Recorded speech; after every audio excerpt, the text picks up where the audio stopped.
Seja bem-vindo a mais uma mensagem da CHF TV, a igreja no cinema aqui em Curitiba. Deus abençoe a sua vida, faça parte também contribuindo com esse ministério. Nós acreditamos que o que nós pregamos muda o mundo, por isso seja bem-vindo e permita o seu mundo ser transformado. Fique agora com essa mensagem. Hoje eu quero falar sobre 6 fundamentos do nosso desejo. Desejo é uma palavra que dá medo para uns e dá arrepio para outros. Há quem ame desejo e há quem tema o desejo. Desejo não é uma palavra muito evangélica, né? Porque desejo está ligado ao quê? Lascívia, egoísmo, carnalidade.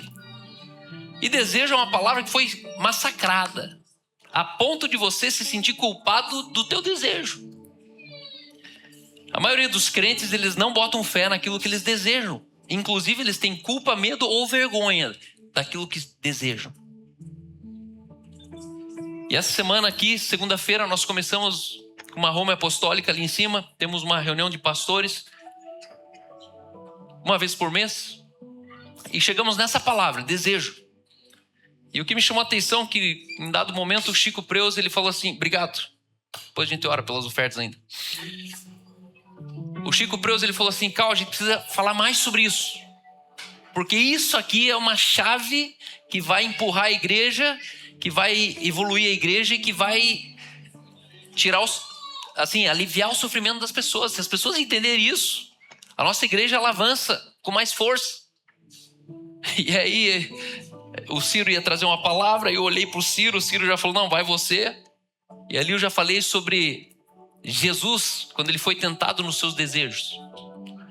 É interessante que Jesus, ele é tentado, levado ao deserto. Ele é tentado no seu desejo. Ele vence a tentação e, na sequência, ele transforma água em vinho. Quando Jesus ele é aprovado no desejo dele, a prova do desejo dele promoveu ele para o Cristo ser revelado. Ele foi testado em 3 coisas: o apetite, o orgulho e o poder. No apetite ele falou, se você está com fome, pega essa pedra aqui e fala para ele transformar em pão. Ele falou, não só de pão viverá o homem. Meu apetite está suprido, mesmo que eu estou com fome. Depois ele falou, viu? Se porventura você é filho de Deus? Aí ele falou, não tentarás. Não é porque sou filho de Deus que eu posso tentar o meu pai. E ele foi testado no orgulho. E foi aprovado no orgulho. E aí ele fala assim, viu? Se prostrado me adorares, te darei todos os reinos. E ali ele foi testado no poder. E aí ele dá um passo para trás e fala, não. E eu fico pensando em Jesus, pensando assim, cara, ele não sabe de nada. Esses reinos já são tudo meu. O que o cara está querendo me dar o que é meu? E Jesus, ele teve o seu desejo aprovado. Agora, se eu te perguntar, desejo, como você lida na sua vida cristã com o desejo? Semana passada eu falei sobre nascidos para esse tempo. Eu falei sobre a volta de Cristo, eu falei sobre as virgens nécias e prudentes, eu falei sobre as ovelhas e bodes, eu falei sobre a gente ser o texto que Jesus estava dizendo lá atrás, em Mateus 25. E hoje eu quero ir continuando, aprofundando esse tempo. E eu e você nascidos para esse tempo. Se Jesus se referia a esse tempo, qual é a maneira que Jesus se apresenta para esse tempo hoje? Como que a gente pode trazer e revelar o Pai, revelar o Cristo Filho e revelar o Cristo em nós como filhos para a criação? E isso tem tudo a ver com desejo. Jesus, ele agradava ao Pai não pelo que ele fazia, mas por tudo que ele nunca desejou. Jesus, ele tinha ausência de desejos, que eu e você, a gente fica lutando todo dia. E Jesus, ele não lutava contra desejo. Ele simplesmente não tinha esses desejos. Porque o nosso problema não é lutar contra os desejos. Nosso problema é a presença de alguns desejos que são ilegítimos. Eles são ilícitos. Esse desejo não é meu. Não me cabe. E aí a gente, em vez de ser astuto, de dar um passo para trás no desejo, A gente internaliza o desejo e fica lutando com ele. Ah, não posso olhar isso. Não posso comer aquilo. Não posso vestir isso. Mas eu queria morar lá. Mas eu não posso morar lá. Não posso morar aqui. E no final você fica lutando com aquilo que nem é teu. Esse desejo não é meu. Eu não vou lutar. E eu costumo dizer, né, que a diferença entre um homem de sucesso e um de fracasso, sabe qual que é a diferença? Os desejos que o homem de fracasso teve e os desejos que o homem de sucesso nunca teve. É uma questão de não desejar. E o inverso é proporcionalmente também verdadeiro. A diferença entre o homem de sucesso e um de fracasso é que o de sucesso teve alguns desejos que o de fracasso nunca teve. E o que nós desejamos é como se fosse a origem da cadeia inteira da existência. Porque você se move pelo que você deseja. Todos os dias o desejo ele é uma compulsão. O desejo ele é uma motivação. O desejo ele é um combustível. Nós nos movemos pelo que desejamos. Só que a religião mandou você renunciar ao teu desejo. Abrir mão dos teus sonhos. Abre mão da tua carne. Abre mão dos teus desejos. E aí sabe o que aconteceu? Você virou uma vaca de presépio. Sabe vaca de presépio? Ela não anda, não mexe, não dá leite, não dá nada. Ela só fica ali numa admiração. Parada. Passa 10 anos, tá parado. Passa 30 anos, tá parada. Porque não tem vida. É empalhada. Ela é figurativa. Desejo cumprido é a árvore da vida. Você sabia disso? Provérbios diz que o desejo cumprido é a árvore da vida. Que árvore da vida é essa? Essa é a árvore da vida que estava lá no jardim. Tinha uma árvore no jardim. E lá no jardim existia a árvore do conhecimento do bem e do mal. E a árvore da vida. E o homem conheceu o bem e o mal. E ele foi sabotado, ele foi distanciado da árvore da vida. Ele perdeu o acesso à árvore da vida. Aí ele é expulso do jardim. E aí acontece o dilúvio. Aí Deus ele vê a atrocidade acontecendo na terra. Ele vê o inocente sendo punido pelo pecado de Adão. E aí Deus pela segunda vez ele tenta pegar o povo de Israel e fala assim, viu, eu preciso trazer esse povo para o Éden de novo. E ali Deus ele cria um Éden chamado Canaã. Canaã era a volta para o Éden, lugar que emana leite e mel. Éden significa prazer. O homem perdeu o lugar de prazer. O Éden não era um ponto geográfico, entenda isso. Havia um jardim no Éden. Não era jardim do Éden, era um jardim no Éden. No Éden era o lugar e tinha um jardim dentro desse lugar. E esse lugar se chama prazer. É um estado de contentamento. Não é um lugar onde tem árvores e umas oncinhas que não mordem. Não, não. É um estado de ser que Adão estava dentro de um ambiente.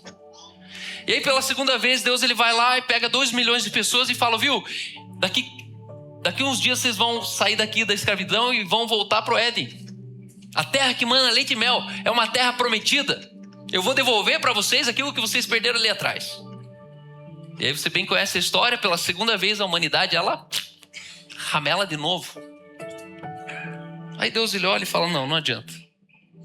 Aí vem os profetas, maiores, os menores. Vem o período intertestamentário. Até que nasce Jesus. E aí a obra de Cristo, ela foi resumida pra gente como o tique para não ir pro inferno. Ó, você pegar isso aqui é uma pólice de seguro, não vai pro inferno e vai pro céu. E parou por aí. E todo mundo agora quer salvação, mas não entende o que é isso. Para que ser salvo? Salvo de quem? Salvo de quê? E aí a verdade é que Jesus na cruz, ele morre, ressuscita e derrama o Espírito sobre toda a carne. E isso significa que agora não é mais o homem que era para ser colocado dentro do Éden, mas agora o Éden foi colocado dentro do homem. Se não deu certo de colocar o homem dentro do Éden 2 vezes, na terceira vez ele coloca o Éden dentro do homem. Você carrega o Éden dentro de você. E a partir disso que eu quero começar essa noite, dizendo que existe um paradoxo na vida do crente em fazer a vontade de Deus ou ter um desejo cumprido. Quando você vai falar de fazer a vontade de Deus, você nunca pensa no teu desejo, sabia disso? Já percebeu? Deus, eu quero que o meu desejo seja cumprido porque eu quero fazer a tua vontade. É paradoxal. Se é a tua vontade, então por que é teu desejo? E hoje eu vou desembrulhar isso aqui para vocês, porque hoje eu quero que você nunca mais seja levado por essa doutrina da vontade de Deus. Quero fazer a vontade de Deus. Qual que é a vontade de Deus? E os caras que buscam a vontade de Deus, eu vejo eles perdidos o tempo todo. Estão perdidos. Vontade de Deus agora é ir para a África. Aí vai para a África, dá ruim lá, ele volta e fala, não, a vontade de Deus mudou, agora é para Jucum. Da Jucum ele vai para o Descende. Do Descende a vontade de Deus é ser biomédico dentro de um navio da OM. Aí a vontade de Deus mudou lá para Nova Zelândia. E eu fico vendo os caras que mais buscam a vontade de Deus são os caras mais por fora que eu conheço. Eles estão bem por fora. A vontade de Deus é uma coisa. Eles reduziram a vontade de Deus a uma tarefa. A vontade de Deus é ser médico lá na África. Beleza, então agora se você é médico na África, já pode morrer? Cumpriu a vontade de Deus? Mas e depois disso? Entende que a vontade de Deus ela é mais profunda, ela é mais dinâmica, ela é mais ampla, ela é mais criativa. A vontade de Deus ela é mais amistosa, a vontade de Deus ela é mais poderosa. A vontade de Deus não pode ser um cabreço que enfiaram na tua cabeça falando, Deus não se agrada que você mora lá em São Paulo, você tinha que estar morando em Curitiba, porque a vontade de Deus é Curitiba. Eu te pergunto, sério mesmo você acha que Deus está preocupado que você mora em Curitiba? Não, mas que a vontade de Deus era que você comprasse uma caminhonete. Agora você foi lá e comprou esse conversível. Não foi da vontade de Deus conversível. Aí você fala, sério mesmo que Deus está chateado que eu comprei um outro carro que não era o que ele queria? Porque Deus ainda queria que eu andasse com o carro que ele quer. Mas Deus nem de carro anda. Deus não está nem aí com o teu carro, meu amigo. Deus não está nem aí com a cidade que você mora. Mas é a vontade de Deus então, Cal. É mais profunda. A verdade é que Deus pode ser revelado ao mundo através do que nós desejamos e a gente não consegue enxergar essa riqueza. A Bíblia diz que Ele nos tirou do império das trevas e nos transportou para o reino do seu Filho. O reino da maravilhosa luz, certo? Então você foi transladado, você foi transportado. Ele te tirou de um ambiente, te colocou em outro ambiente. O que significa trevas? Você já sabe, certo? Ignorância. Ele nos tirou do império da ignorância e nos trouxe, porque fora a ignorância não tinha outra treva. Você não estava no inferno, você não estava no escuro, você não estava perdido. Você estava onde? Você estava lá na casa do teu pai, você nasceu na casa do teu pai. A Amanda e a Natália aqui, elas não estão perdidas. Elas não estão em trevas. Desde que elas nasceram, tinha uma mãe, tinha um lugar, tinha um endereço, tinha uma casa, tinha água, tinha luz. Então quando você fala assim, não, você está perdido, você está nas trevas. Você acha que a Bíblia estava se referindo a um lugar físico? Não. Trevas era ignorância. Vocês estavam no reino da ignorância. E agora vocês foram transportados para o reino do seu Filho, que é o reino de revelação. E aí ele diz assim, a fim de. O a fim de, ele fala o porquê que você foi feito isso. O a fim de não é para não ir para o inferno. O a fim de não é para honrar a obra de Cristo. O a fim de não é para ir para o céu. Qual que é o a fim de? Quem sabe o versículo? A fim de proclamardes as virtudes daquele que vos tirou. Proclamar as virtudes. É você televisionar os atributos de Deus em vida, agora, não na eternidade, não quando você morrer. Nós fomos trazidos para o império da luz para que os atributos invisíveis de Deus sejam revelados através de mim e de você. Aleluia. E eu te pergunto, como?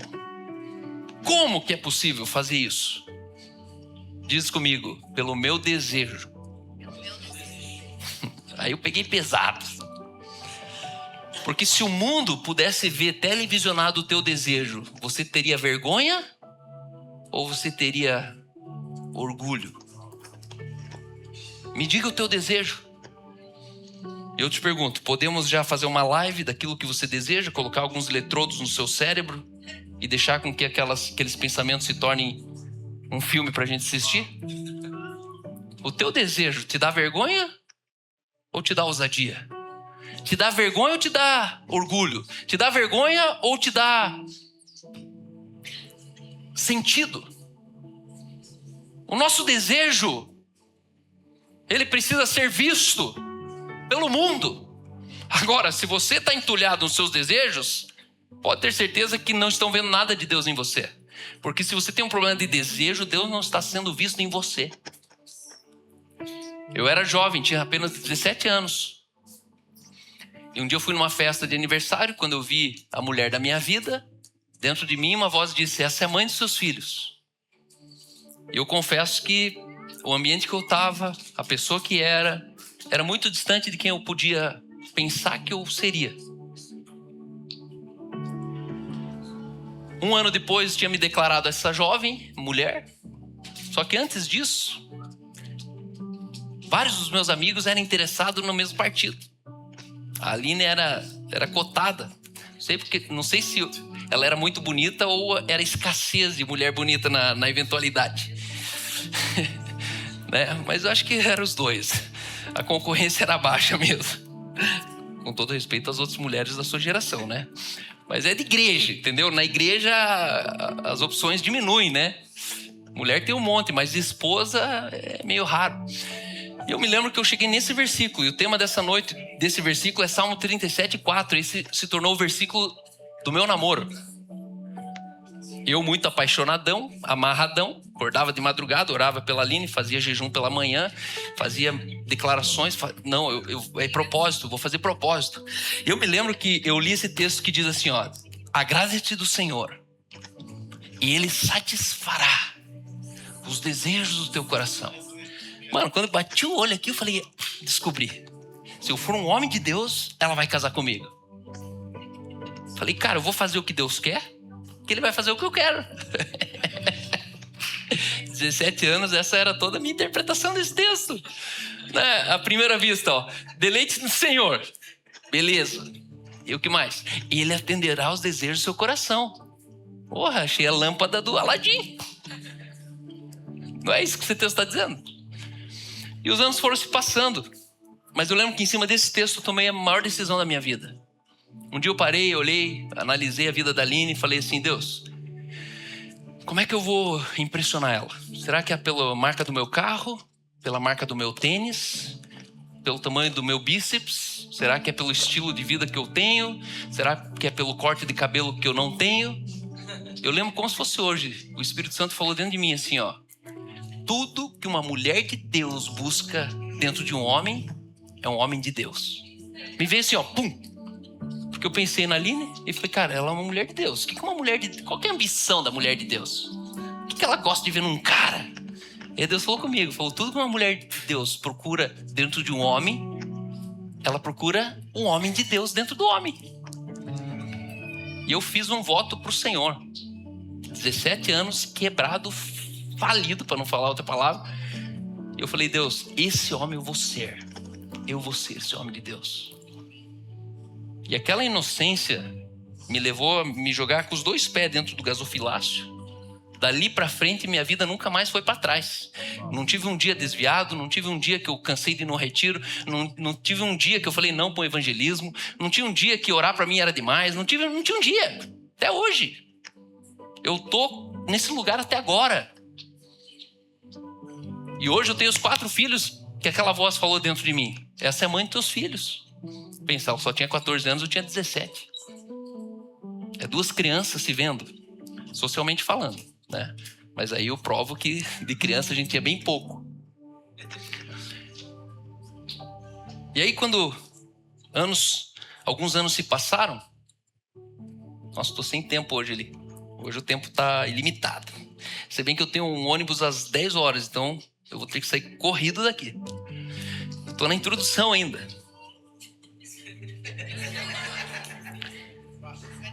A verdade é que Deus pode ser revelado ao mundo através de tudo que desejamos. Hoje eu quero que você entenda que a sua mente é uma tela na mão de um pintor. A sua mente é um canvas na mão de um Michelangelo. A sua mente é uma tela na mão de um pintor. E esse pintor se chama Deus. O texto lhe diz: deleite-te no Senhor e Ele atenderá aos desejos do seu coração. Hoje você vai entender esse texto diferente. O valor fundamental que eu quero que você saia daqui hoje tendo a certeza é que existe uma diferença entre viver apenas obedecendo a ordem de Deus e viver tão perto de Deus que os desejos dele começam a nascer dentro de nós. Uma coisa é você ter um pai que te manda e você obedece. Outra coisa é você ter um pai que você convive tanto com ele que você começa a falar como ele, sentir como ele, querer andar como ele, cortar o cabelo como ele. E se ele é mecânico, você ama carro. Se ele é médico, você ama pessoas. Se ele é professor, você ama dar aula. Por quê? Porque ele te mandou alguma coisa? Ou foi porque a presença dele foi mais forte na tua vida do que outra coisa? Muita gente imagina a vida cristã assim: Deus, me diga o que eu tenho que fazer. É bonito. Essa semana um amigo querido nosso fez um vídeo bem intencionado falando assim: ó, Deus não pode ser sócio só da metade de sua empresa. Você não é nada. Deus tem que ser dono da tua empresa inteira. A ideia é boa, mas o raciocínio é bem errado. Porque Deus não está nem aí com a tua empresa. A tua empresa é de interesse terreno. Deus, ele é celeste. E os céus pertencem a Deus, mas a terra ele deu aos homens. E eu faço uma empresa na terra e tenho autoridade nessa empresa porque ele me concedeu a terra para plantar uma empresa. E se eu falar: Deus, se essa empresa é tua, então ela tem que... as vendas fica com você. E Deus vai falar: não. Eu não pedi para minha empresa. Já começa por aí. Porque a pergunta é: Deus quer abrir uma empresa na terra? Óbvio que não. Deus não está nem aí com a tua empresa. A questão é que ele quer ver você frutificando uma empresa na terra. Quando ele diz: e façamos o homem a nossa imagem e semelhança e tenha ele domínio. Ele falou assim: tenha ele poder para abrir uma empresa. E eu não imagino ele entrando na frente falando: viu, ó, você abriu a empresa, mas você é muito ruim, deixa comigo, que agora a empresa é 100% minha. Não. E a intenção é boa desse pensamento. Só que ela funcionaria até a cruz. Depois da cruz, a gente recebeu umas chaves do reino. Ele falou: se você abrir uma empresa, eu estou com você. Se você fechar a empresa, eu estou com você. Se você vender a empresa, eu estou com você. E se você ficar com a empresa, eu estou com você. É mais lógico isso. Como que Deus pode ser dono? E aí assim, eu estou querendo dizer o seguinte: tá tudo certo pensar assim, mas está errado você viver a vida inteira acreditando nisso. Existem pessoas que falam: Deus me deu uma ordem e eu vou ser fiel. E Deus fala: não. De novo, não. A Bíblia diz que existe um servo que ele é inútil. Sabe quem que é o servo inútil? É aquele que faz tudo que o Senhor manda. Está escrito: o servo inútil é aquele que faz tudo que o Senhor manda. Deus não está interessado que você faça o que Ele manda.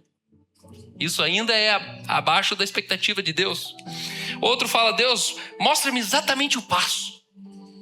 Aonde que é para eu ir? Eu vou jogar uma moeda para cima, se ela cair de um lado é Europa, se ela cair do outro lado é Brasil. Soa bonito.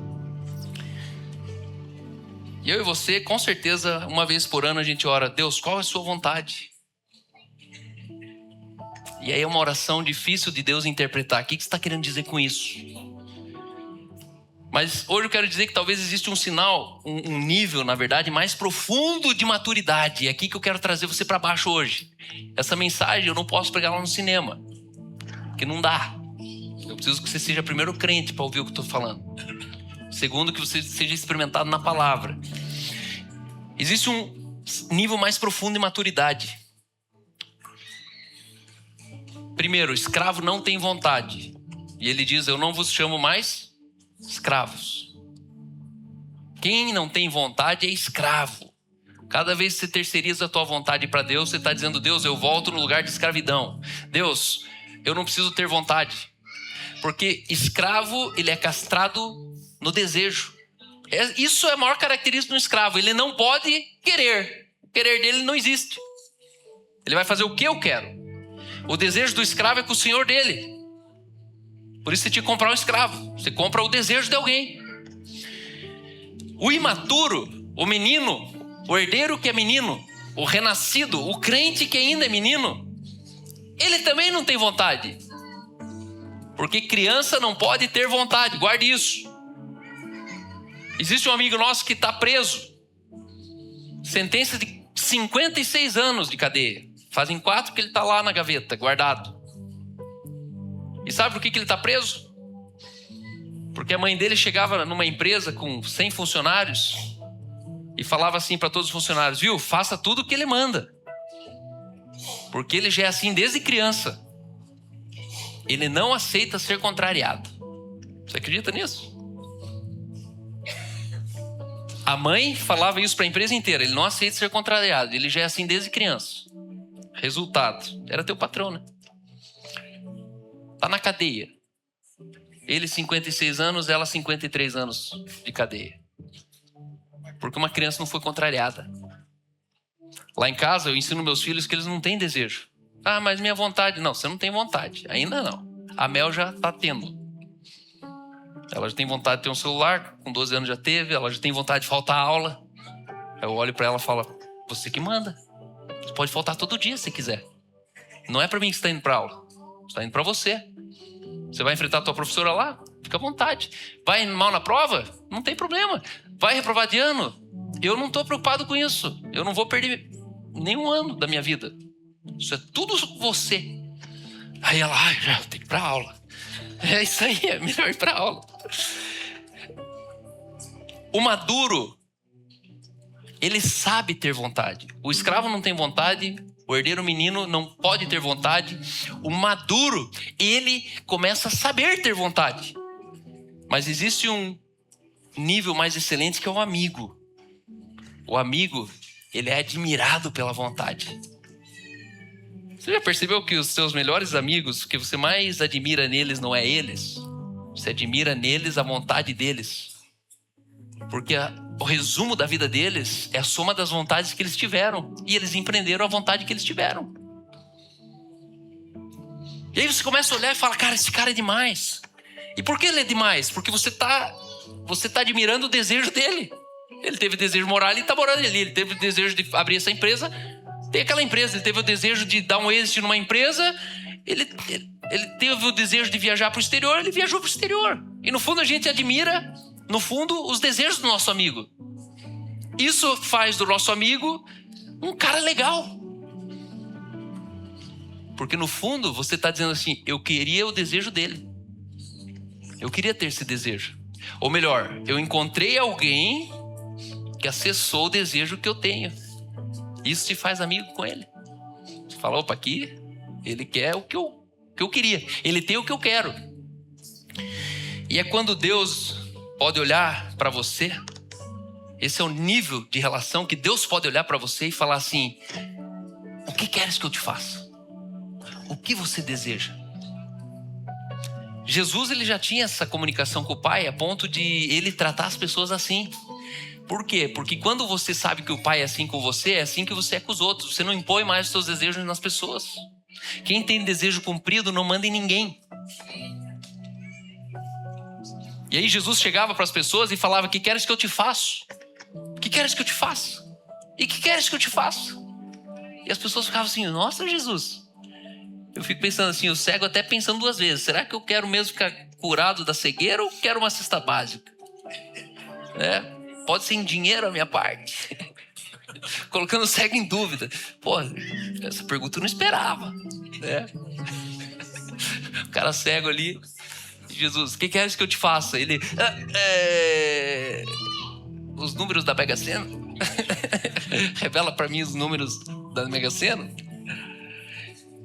Sabe por quê? Porque Deus já sabe que seu coração Passou tanto tempo em sua presença que seus desejos já não são mais independentes do desejo dele. A presença de Deus influencia nos nossos desejos como a presença de um pai define o desejo do filho. Então não é que você passa a fazer o que o pai mandou, é que você admira o que o pai admira. Você ama o que o pai ama. Aleluia. Você se interessa pelo que o pai interessa. E sabe qual que é o nosso problema? Não é de desejo. É de orfandade. É de ausência. É de distância. O nosso desejo é que a gente ainda tá escutando o padrasto. Tá procurando um pai em outro lugar. O que a Bíblia diz sobre os nossos desejos? 6 princípios sobre os desejos, 6 fundamentos sobre desejo. Em primeiro lugar, Deus não quer apenas controlar as nossas ações, Deus quer transformar os nossos desejos. As pessoas precisam nascer de novo, não porque elas precisam parar de fazer o que é errado, é que elas precisam ser configuradas naquilo que elas nasceram para fazer certo. E é onde que Deus te configura? No teu desejo.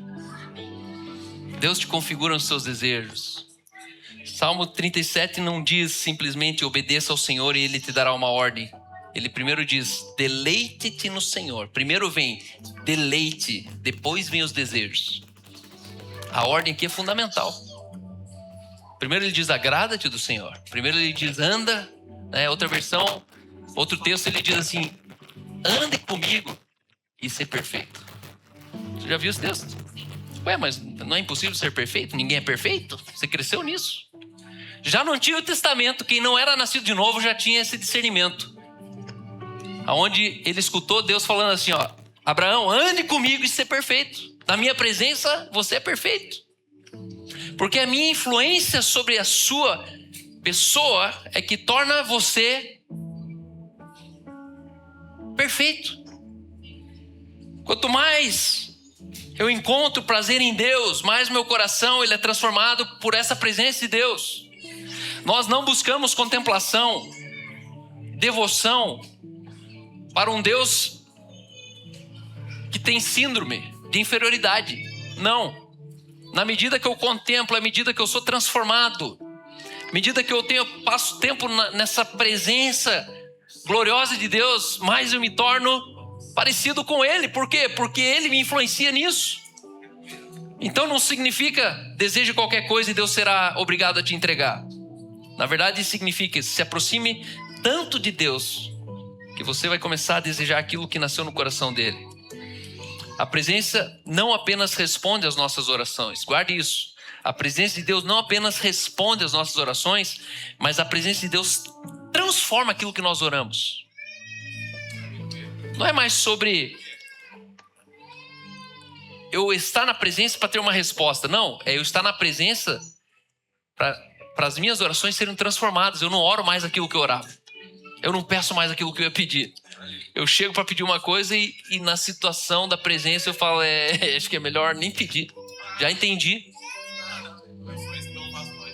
Orações que eu desisto delas. Por quê? Porque parecia, mas não era. E a gente tá ali, Deus responde a minha oração, responde a minha oração. E Deus está falando, cara, eu queria tirar essa oração da tua boca. Que essa oração eu não posso responder. Se você andasse um pouquinho mais comigo, você ia descobrir que eu não posso responder essa oração. É uma boca certa falando a oração errada. Segundo lugar, sua mente é uma tela onde Deus pode pintar um quadro. Guarde isso. Romanos 12, 2 diz, para que renove a sua mente, transformai-vos pela renovação da sua mente. Transformai-vos significa que eu era isso e não sou mais isso, eu sou outra coisa. E é onde tudo começa? Na mente. Aqui fala sobre uma renovação de mente. Mas o detalhe é que quando nós nascemos de novo, nós não temos apenas a mente renovada. Alguma coisa acontece com nossa capacidade de imaginar, sonhar e desejar. E é ali que acontece um transplante sobrenatural de cérebro. Entenda, quando você nasce de novo, no Antigo Testamento, a mente precisava ser mudada os pensamentos. antes da cruz. Quando você nasceu de novo, agora você tem a mente de Cristo. Você não tem os pensamentos de Cristo. Você tem a mente de Cristo. Paulo ele falou, nós porém temos a mente de Cristo. E aí não é mais sobre pensar certo. É você crer no transplante que é uma nova mente. Se é uma nova mente, há um novo sonho, há um novo desejo, há uma nova vontade. Eu te falo, quem fez isso? O mesmo Espírito que ressuscitou Jesus dentre os mortos. É sobrenatural. Isso é uma coisa que ou você crê, ou não tem como eu te provar.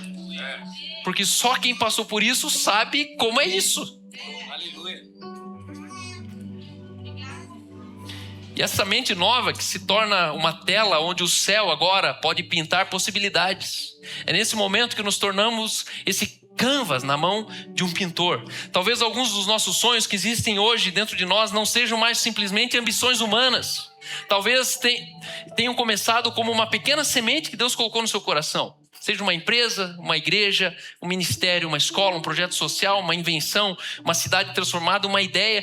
Às vezes nós estamos esperando uma voz do céu dizendo, faça isso, enquanto Deus está dizendo, eu já coloquei isso dentro de você, agora sonhe comigo. O ponto não é dizer para Deus, faça isso. Não, é você escutar Deus falando com você, eu já coloquei esse sonho, pode tocar para frente, mete marcha aí, porque fui eu que pus isso. Desconfie do que você está pensando. Porque se é lixo que você está pensando, você precisa de outro cérebro. E agora, se você tem certeza que você tem uma nova mente, uma mente nova, não duvide mais desses pensamentos. Deus, mas eles parecem meio loucura. Aí você começou a ter a certeza que realmente tua mente é outra. Porque tão mais alto quanto o céu é da terra, tão mais distantes são os pensamentos de Deus do que os nossos. Eu não quero ter os pensamentos da terra. Eu quero ter esses pensamentos que minha esposa dá risada quando eu falo lá em casa. Eu quero ter esses pensamentos que as pessoas me xingam na internet quando eu falo deles. Porque não é pensamentos deles mesmos. Terceiro lugar, seus sonhos não precisam ser independentes de Deus. Eles podem existir por causa de Deus. Entenda isso. Muitos de nós estamos inseguros quanto ao que nós sonhamos e a gente está buscando a chancela. Deus, você reconhece no cartório de Deus esse sonho? Posso sonhar isso aí? E aí no fundo você se sente sempre amarrado, culpado, tímido. E o ponto não é você ter um sonho que é independente de Deus, é você entender que o teu sonho existe por causa dele. A origem daquilo que você sonha, na verdade, está em Deus. Foi Ele que fez, foi Ele que me mostrou, foi Ele que me levou, foi Ele que me deu esse ambiente, foi Ele que me oportunizou. Existe uma grande diferença. Uma coisa é dizer, Deus, esse é o meu sonho, agora me abençoe. Outra coisa é você dizer, Deus, eu estava com o Senhor quando eu comecei a sonhar isso. Foi naquele dia que a gente estava junto, naquela noite, naquele culto, foi naquele home church, foi naquela sessão de domingo de manhã que eu comecei a sonhar isso. E eu te pergunto, veio da tua cabeça? Ou veio da influência de onde você estava? Existem sonhos que nascem da vaidade, mas existem sonhos que nascem da intimidade. E quanto mais nós crescemos nessa intimidade com Deus, menos nós precisamos de uma ordem sobrenatural para cada decisão. Quanto mais na intimidade eu tô, mais eu perco o que era Deus e o que era eu. Era nós.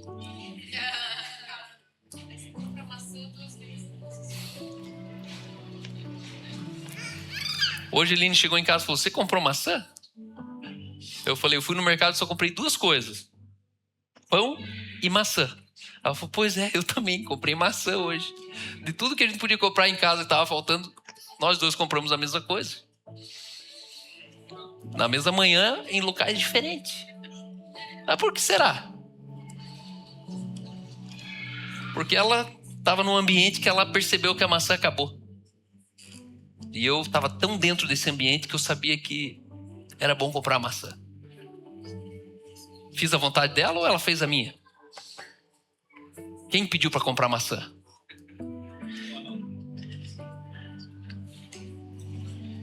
Essa é a principal diferença entre um servo e um filho maduro. O servo pergunta, qual que é a minha próxima tarefa? Enquanto o filho pergunta, pai, o que podemos construir juntos? Isso revela a sua natureza com Deus. Ele elevando você a um filho amigo. Eu não tenho tempo para dizer sobre isso hoje. Mas eu chuto que a última instância de um relacionamento saudável entre um pai e o filho se chama amigo. Já te falei isso aqui alguma vez. Mas meu sonho é quando os meus filhos encerrarem o tempo que eles são meus filhos. Porque tem esse dia, teu filho, nenhum filho é para sempre. Hoje eu falei pra minha sogra, a Aline não é tua filha, a Aline é minha mulher.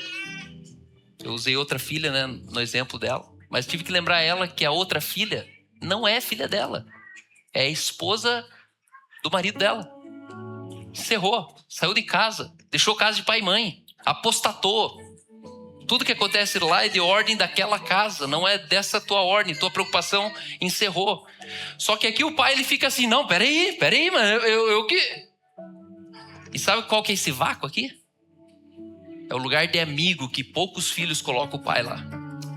Sabe, amigo? Amigo é aquele que você vai fazer um churrasco e vem 3 nomes na tua cabeça.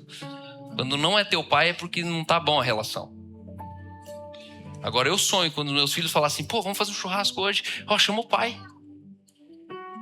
Só um pai bom mesmo que é lembrado no churrasco do filho.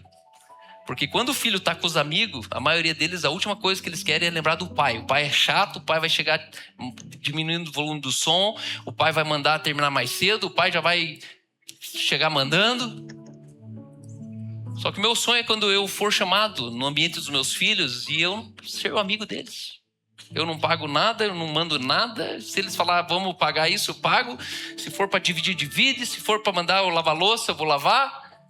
Mas se não mandar, também não vou lavar, porque eu não sou pai deles. Sou amigo. Pai já fui. Agora eu estou na casa do marido da fulana. Da esposa do ciclano. E quando Deus te leva a lugar de amigo, entenda que Ele começa a construir com você. Ele não está mais preocupado se o sonho era teu ou se era dele. Deus não tem ego. Não, mas isso aí ó, não é bom porque isso aí saiu de você. Tinha que ser da minha vontade. Tem uns pais assim. Ele gosta de fazer a vontade dele. E o filho, a vida inteira, vai ter que fazer a vontade dele. Por isso que daí o filho começa a ignorar ele. Número 4. Quarto fundamento sobre desejo. Deus ama construir sobre os desejos dos seus filhos. Um dos exemplos mais extraordinários que a Bíblia ela mostra é sobre o exemplo de Davi. Olha isso. Davi teve o desejo de construir uma casa para Deus. Um tabernáculo, um templo. Segundo Samuel 7, ele olha para o seu próprio palácio. E Davi ele diz assim, ó, eu moro numa casa de cedro, enquanto a arca de Deus permanece ali na tenda. E Davi ele compara onde ele morava com as condições da presença de Deus. Ele fala assim, eu vou ter que fazer uma casa para a presença de Deus. E ali ele decide empreender um templo. Mas perceba, Deus não apareceu para ele dizendo, Davi, me construa um templo. Não, Davi teve um desejo, eu vou construir um templo. O desejo nasceu no coração de Davi, não de Deus. Foi então que Deus decidiu construir em cima daquele desejo. Olha que interessante, Davi não pôde concluir o templo. Morreu antes disso. Mas Deus abraçou aquele sonho a ponto de mobilizar o filho de Davi para terminar aquilo que o desejo do pai existia. Isso é extraordinário. Às vezes Deus não está apenas procurando pessoas que cumprem ordens. Na realidade, Deus está procurando pessoas que tenham desejos grandes o suficiente para Ele ter disposição de entrar junto. Quais são os teus desejos que atraem Deus para o seu negócio? Que fala assim, pô, isso aí eu vou entrar com você. Número 5, a intimidade muda a maneira como tomamos decisões. Quanto mais crescemos em intimidade com Deus, mais aquilo que acontece em nossas vidas se torna resultado dos nossos desejos. E não apenas dos comandos que recebemos especificamente do céu. Quanto mais eu cresço em intimidade, mais aquilo que acontece na minha vida se torna resultado do que eu desejei. Tem muitos homens que o problema deles é um só. ter querido aquilo que nunca deveria ter querido. Não é? Por que você fez isso? A pergunta tinha que ser assim, cara, por que você quis isso? Da onde saiu esse querido dentro de você? Você não devia ter querido. Não pode ter querido isso.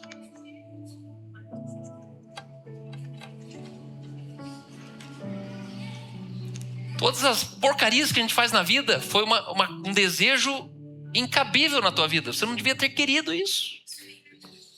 Sabe adultério? O que explica o adultério? Uma cabeça fraca que quis o que não devia. Você não devia querer isso aí. Mas não resisti. Não resistiu de querer, não de ter. Ter já é a última instância. Ter já adulterou antes de deitar. A Bíblia diz que ele que com olhar impuro, olhar para uma mulher querendo ela, não vai adulterar. Já adulterou. Porque está no desejo. Isso é maturidade espiritual. Imagine um pai dizendo para o filho pequeno assim, não atravesse a rua. Não mexa nisso. Não brinque com fogo. Não faça... A Bethany ontem acordou, a gente deixou ela sem telefone em casa, de repente ela achou um telefone lá em casa, que era da empresa, encontrou o meu WhatsApp no telefone da empresa, que ela nunca mexeu, e me ligou de vídeo, falando assim, pai, posso fazer café? Nossa. Pedindo para fazer o café da manhã. Eu falei, pode, mas com uma condição, não mexe no fogão. Você pode queimar a casa inteira. Tudo bem. Aí hoje, adivinha onde que ela estava esquentando as coisas? No micro-ondas. Ela foi ligeira, mano. Mas ela não tem capacidade de receber outra ordem, senão não mexa. Não toque, você vai pôr fogo na casa. Quando ele cresce, esse relacionamento muda. O pai não precisa dar uma instrução para cada movimento. Viu? Agora mexa no fogo. Agora pode ir para a escola. Por quê? Porque os valores do pai já foram internalizados nela. Talvez Deus queira levar alguns de nós da obediência para a intimidade. Você que está buscando obedecer a Deus, vai para a intimidade. Desiste de obedecer a Deus. Talvez por isso está difícil obedecer a Deus, porque você não conhece Ele.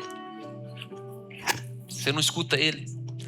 Talvez Deus queira levar alguns de nós da obrigação para o desejo. Imagine se aquilo que você se sente obrigado como crente fazer fosse aquilo que você desejasse fazer. Eu só não canso de ser pastor dessa igreja, sabe por quê? Porque eu tenho vontade de quarta-feira vir no culto. Toda quarta-feira eu tenho vontade. Domingo eu tenho vontade de ir no cinema. Eu tenho vontade, eu quero ir lá. Mesmo quando, tinha que ir a outro lugar. Mas eu queria ir lá. Meu coração deseja aquilo que talvez outro pastor ia chamar de obrigação. A tua obrigação, você tem que ir lá. Mas nunca foi. Até agora, faz 13 anos já, estou esperando ser obrigação. Talvez Deus quer te levar da execução para uma parceria, onde você não se sente mais um pedreiro, um mestre de obra, um serviçal. Não, Ele quer te levar para uma parceria. Ei, você está aqui comigo. Nós sonhamos isso juntos. Não significa que deixamos de obedecer a palavra, mas que a palavra formou tanto o nosso coração que agora a gente começa a querer aquilo que Deus quer. Falamos o que Deus fala, sentimos como Ele sente, agimos como Ele age. E por último, sexto fundamento. Jesus disse, preste atenção ao que você deseja quando ora. O teu desejo ora, guarde isso. Teu desejo é uma oração. E às vezes a gente está orando, tudo que é contrário do que eu queria. E Deus chama você de hipócrita, falando assim, a boca fala uma coisa, o coração está bem longe. Marcos 11, 24 diz, tudo que vocês pedirem em oração, creiam que já receberam. E assim lhes sucederá. É para eu pedir, crer e vai acontecer. Se eu pedir e não conseguir crer, não vai acontecer. E sabe o que você não crê? Aquilo que você pede sem ter desejado. Como bons crentes, a gente ora pedindo coisa que a gente nunca desejou e nem está afim. E a gente acha que orar vai mover Deus. E Deus fala, não. Eu sei que nem é isso que você quer. Você está aí orando e teu coração deseja outra coisa. Existe alguma coisa poderosa acontecendo durante a comunhão com Deus. Na presença de Deus, não preste atenção apenas no que Deus está falando. Preste atenção no que começa a nascer dentro de você. Guarde isso. Às vezes você está tão fora. Cadê você, Deus? Cadê você? Eu quero cair. Tem alguém para... O cara vem perto assim, você já... Tomara que ele ore por mim, porque eu quero sentir também hoje e tal. E no fundo você está tentando interpretar Deus fora de você, quando você devia, na verdade, prestar atenção nas ideias que aparecem dentro de você. O que as pessoas veem, que pessoas veem à sua mente, veem no seu coração enquanto a gente está aqui. Que problemas que começam a te incomodar enquanto você está num momento de culto como esse. Que futuro que você começa a enxergar quando você está cantando com os olhos fechados aqui. Que sonho que insiste e não vai embora enquanto você está diuturnamente vindo aqui. Porque algumas vezes a resposta à sua oração não será apenas uma voz. Será um desejo santo nascendo dentro de você. Às vezes a resposta da tua oração não vai ser Deus falando, vai ser você desejando. Aí você fala, como que você desejou isso aí? Resposta de oração, eu estava orando e aquilo subiu ao meu coração. Qual que é o perigo de tudo isso que eu falei para vocês? Querer que Deus apenas valide sonhos e desejos. E aqui a gente precisa de equilíbrio. Existe uma enorme diferença entre sonhar com Deus e sonhar sem Deus pedindo validação. A intimidade vem antes do desejo. Quanto mais perto do coração de Deus estivermos, mais seguros os nossos desejos serão. A pergunta então não é apenas se Deus vai realizar meus sonhos, mas é mais profunda. Quem eu estou me tornando enquanto eu sonho? Nessa noite, saiba que você foi chamado para cooperar com Deus. Jesus nos ensinou a orar: venha o teu reino, seja feita a tua vontade, assim na terra como no céu. Mas depois, ele colocou pessoas na terra para participar dessa resposta. Deus poderia fazer tudo sozinho, mas escolheu trabalhar através de pessoas como eu e você. E é por isso que sonhos para Deus importa. Sonhos são ferramentas pelas quais o futuro pode ser revelado entre nós agora. São sonhos que mobilizam o reino de Deus agora. Tudo o que existe hoje, um dia não existiu e começou em algum momento dentro de alguém com uma possibilidade.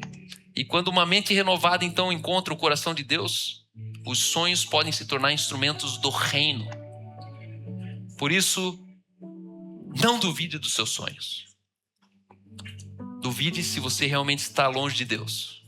Não é sobre checar o sonho, é sobre checar a presença.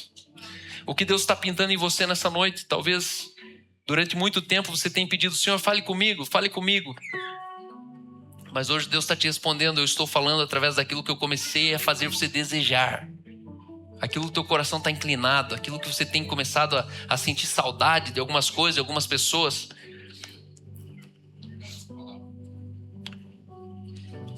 Existem pessoas que simplesmente vão assistir a história acontecer. Outras pessoas recebem ordens e estão cumprindo tarefas. Mas existem pessoas que conhecem a Deus não só de ouvir falar, eu e você, mas que caminham tão próximos de Deus que se tornam colaboradores na terra. E através dessas pessoas, que aquilo que existe no céu começa a ganhar forma aqui na terra. Não fique assistindo a história acontecer. Não fique perguntando para Deus o que Ele vai fazer, o que Ele quer fazer. Não.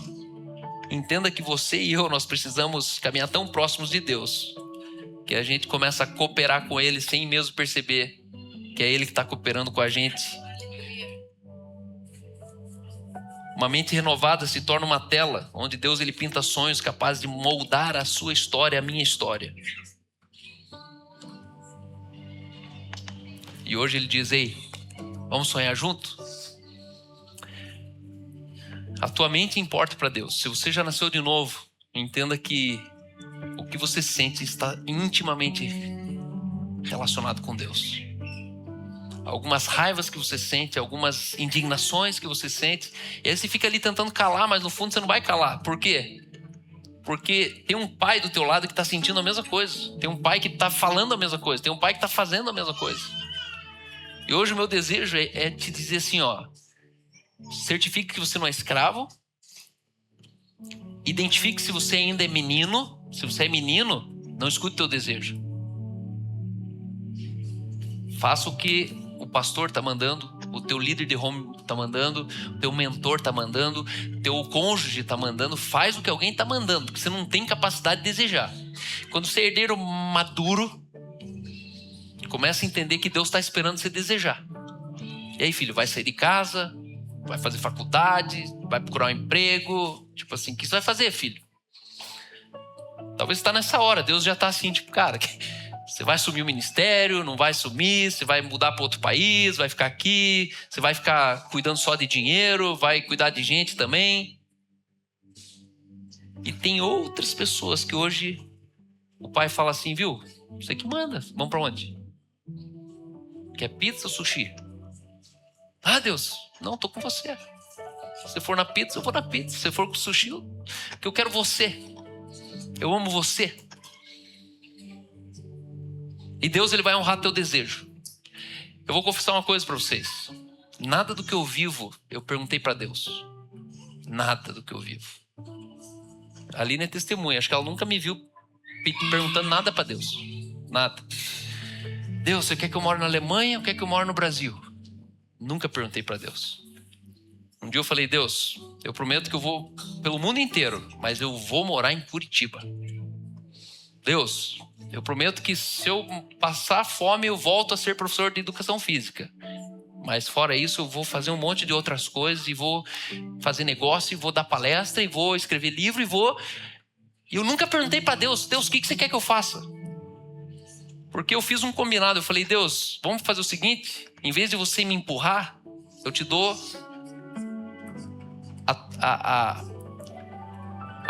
majoritariedade de você puxar o freio de mão. Então Deus para mim é tipo instrutor de autoescola. Ele está sentado no passageiro, mas tem um pedal de freio no passageiro com ele. E eu vou tocando aqui, ó. E quando o pedal do freio ele mexe sozinho, eu falo, opa, acho que não é por aí. Porque eu não freiei. E o carro tá freando. Se a Aline tivesse freio, a gente não sairia do lugar. Quantos entenderam o que eu preguei nessa noite? Eu oro para que você saia daqui crendo naquilo que você sente. Certo? Que você está na presença, no ambiente certo. Deus, ele ama ver o desejo cumprido, porque isso é a árvore da vida. Quem tem o desejo cumprido não sente falta de nada. Guarda isso. Quando o teu desejo é cumprido, não vai te faltar nada. Mesmo que tenha menos dinheiro, menos que você não... Né, tem dias que vai dar a pé mesmo, tem dias que não vai dar para comer lá naquele restaurante, mas não te falta nada. Teu desejo está cumprido, era isso que eu queria. É tipo quando você casa com o amor da sua vida. Você não consegue mais olhar para o lado, sabe por quê? Porque com quem você queria, você casou. É tipo você comprar o carro dos teus sonhos. Uma vez que você está dentro dele, você não fica olhando para o lado e fala, putz, mas aquele ali é legal. Não tem como. Você está dentro, você olha para dentro. Cara, é isso. Amém? Pai, obrigado por essa noite. Que essa palavra, Senhor, seja empurrada em alto mar. Que atravesse oceanos. Que essa casa, Senhor, invada lares, Pai, que estão emperrados. Destinos de homens, Pai, que ainda estão escondidos atrás de uma mentira. Estão parados atrás de um cone. Estão sabotando mulheres, estão sabotando filhos. Homens que ainda não se moveram para o futuro porque estão confusos quanto à vontade. E se eles são homens, têm família, têm filho, eu tenho certeza que o Senhor é o primeiro a respeitar o desejo desse homem. E Pai, eu oro especificamente sobre os homens dessa casa. Que eles não duvidem dos desejos que são fruto daquilo que o Senhor imprimiu dentro deles. E Pai, eu libero essa casa para os desejos mais incompreensíveis serem revelados no nosso meio. E a única coisa que a gente quer é crer que foi o Senhor que disse. Foi o Senhor que fez. Pai, quando nós cremos uns nos outros, nós estamos depositando confiança um no outro. Não há nada mais constrangedor, Pai, do que nós confiarmos mutuamente um no outro, dizendo, ei, se você está dizendo, eu creio. nós ouvirmos sonhos e desejos e visões e nós falarmos amém, isso é do Senhor, nós cremos que é possível. Pai, nessa noite que cada mente aqui, Pai, seja renovada, Pai, não apenas com novos pensamentos, mas com a convicção que a mente é do Senhor. Por isso usa essa mente como uma tela em branco, onde o Senhor começa a rabiscar, onde o Senhor coloca sonhos e visões, Pai, e o céu ele se manifesta moldando os nossos dias sobre a terra. Pai, nós queremos experimentar coisas novas, e não é sobre libertar as pessoas do inferno, é sobre revelar o céu para a terra. Não é sobre onde a gente podia ir, nem para onde a gente quer ir. É sobre onde a gente está agora. Que o céu se materialize na nossa geração, nas nossas casas, nas ruas de Curitiba, nas ruas do nosso país. Que o céu seja uma realidade presente agora. Aumenta a nossa ousadia. Encontre em nós amigos, aonde é tanto deleite na tua presença que os nossos corações, eles amam o que o Senhor ama. Faz o que o Senhor faz. Pensa o que o Senhor pensa. Não porque a gente hackeou o Senhor, mas é porque a tua presença é tão influente em nós que nós não conseguimos ser diferentes. Em nome de Jesus. Amém.